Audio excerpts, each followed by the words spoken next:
Hey guys, what's up? Welcome to Dragon Ball Nation. Today I'm giving you guys another video topic talking about Resurrection F and Dragon Ball Super's Resurrection F arc, of course, and what exactly killed Vegeta in that arc when Frieza got really pissy and blew up the planet when he was in his final form.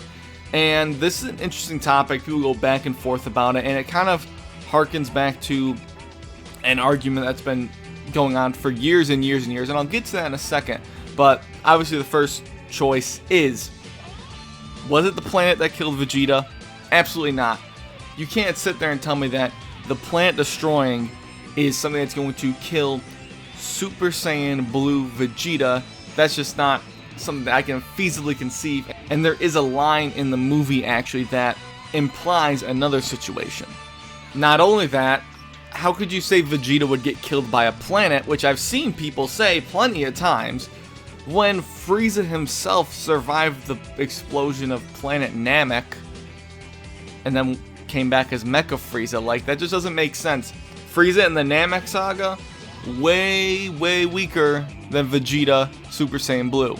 Common sense there, folks. But I'm sure most of you don't really think that's why he died anyways. Second option, the blast itself from Frieza. His energy is what killed Vegeta. Not really likely, because how would Frieza, when he was way weaker, put out enough energy? Even if it's all the energy he can do, how in the world would that affect Vegeta in any way? The only real answer here is that Vegeta died because of the exposure to space and all of its crazy elements, lack of oxygen, everything. And people are going to be arguing, you know, oh, well, he can breathe in space. Well, more evidence, I would say, suggests that Saiyans overall cannot breathe in space than can survive in space. People will be like, oh, there's no oxygen in space. I know, I'm saying breathe, you know what I mean. But even Frieza himself says to Goku when they're fighting, you can't survive space, can you?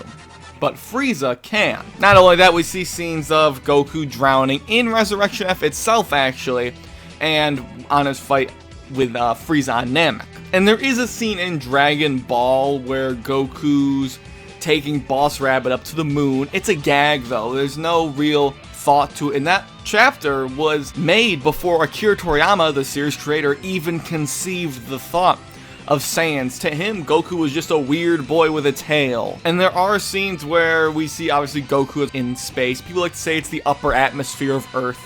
We don't really know what the creator's thinking in that case. We just have no idea. Maybe you could say they can breathe a little bit, or they can survive a little bit at a certain point. Most people just say it's when the plot demands them to go into space, they go to space. But in Resurrection F, it's said Frieza is most likely still alive because he can survive space.